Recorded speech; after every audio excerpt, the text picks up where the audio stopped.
nice and soft. Look at that. Today, I'm going to show you how to make no-knead cinnamon rolls. Oh yeah, let's get baking.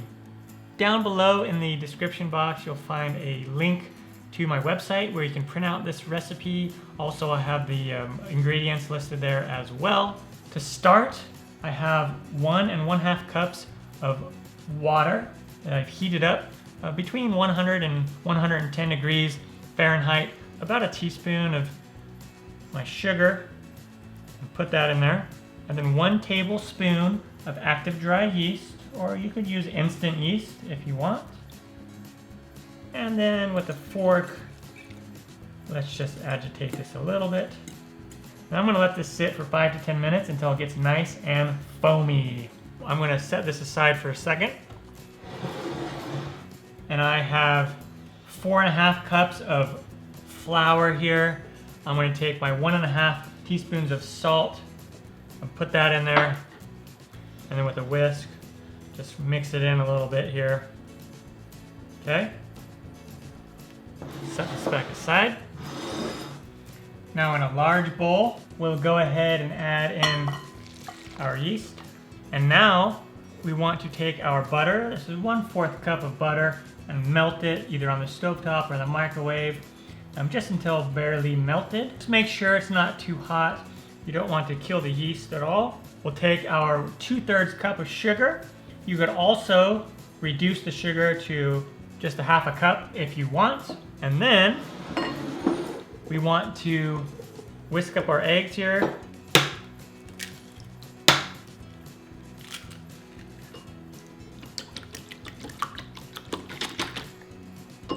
Add in the eggs, give it a good whisk, and now we'll add in about half of the flour, whisk it together.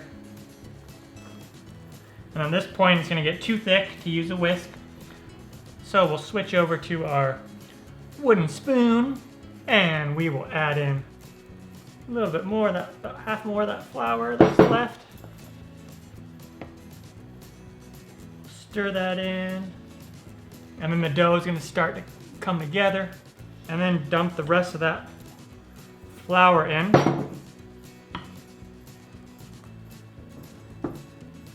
Okay, and then our dough is going to be nice and tacky, and that's totally fine. That's what we want. Alright, so I transfer the dough to this bigger bowl, and I sprayed the inside of the bowl with some kitchen spray so my dough doesn't stick to it.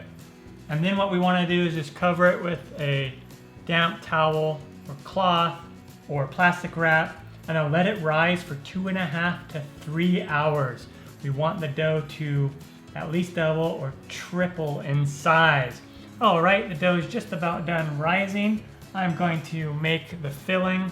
I have about a cup of brown sugar here, and you can use normal granulated sugar too if you don't have brown sugar. And I'm going to add 1 1/2 tablespoons of cinnamon, the star of the dish.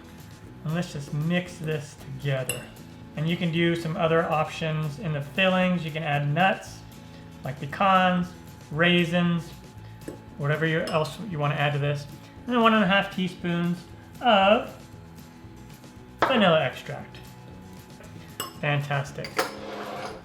And here is the dough. Look at it. I always love it when the dough rises. So cool. All right, now we want to take the dough out.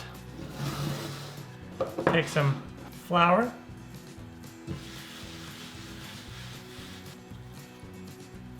Take the dough out. Nice, soft cinnamon roll dough.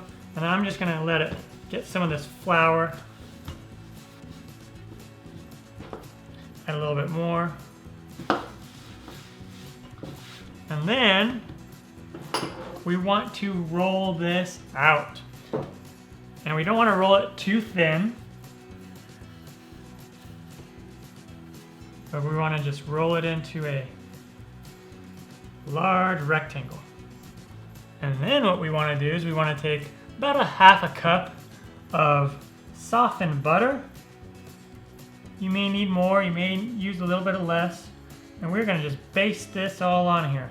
And I'll use the rest of this. I have a little bit left over. I'll use that to baste on the top. And now we will come in here with our cinnamon sugar mixture. And we will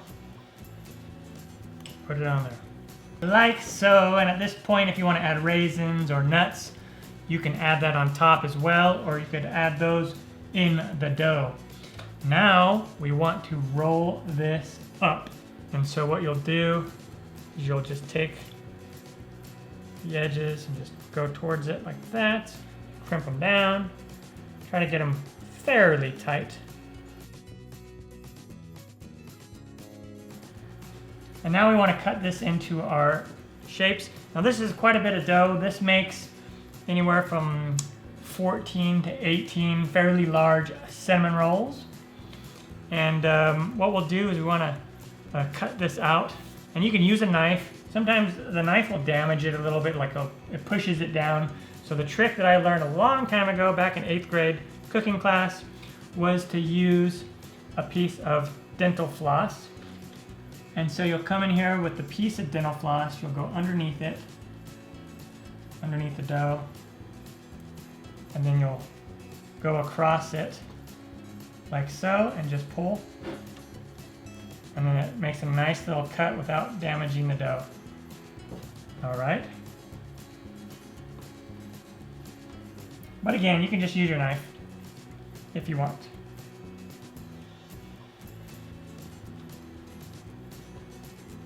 And then I have a large 13 by 17 inch baking pan, but if you don't have one this large, you can just use 2 smaller pans. And then you'll take your cinnamon roll and just place it right in there. And you don't want to crowd it too much because these are going to rise up more and then they're going to fill in the gaps. All right, and now what we do is we just cover it, and then we want to let this rise again for another hour to an hour and a half.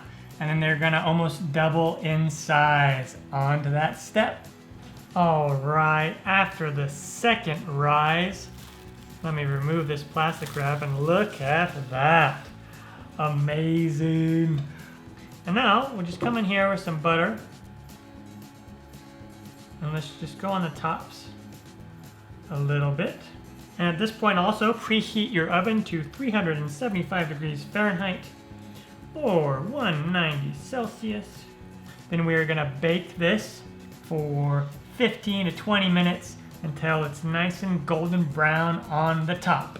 And when they come out of the oven, they'll look something like this. And then we will let them cool for 10 to 15 minutes.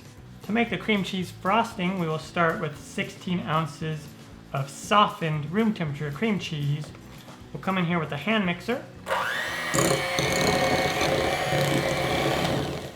And then we'll take 1/2 cup of softened room temperature butter. And then 1 teaspoon of vanilla extract. Nice. Now we want to start slowly adding our powdered sugar. Maybe do it about a cup at a time.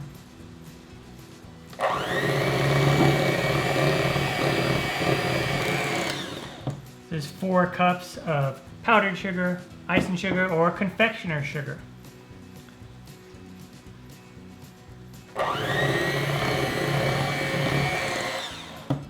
And make sure to come in here and scrape down those sides. And then 1 more mix. And our frosting is ready to go. And now we can just come in here with our frosting. And you can frost the whole thing on the top if you like, or you can take them out individually first and frost them individually. I always have frosting left over and I can use it for other things. Or you could just cut the frosting recipe in half and you'll get a thinner layer of frosting on top. All right, time to dig into one of these and show you what it looks like. Oh, so nice and soft. Look at that. Look at that. Time for me to dive into this. Oh yeah.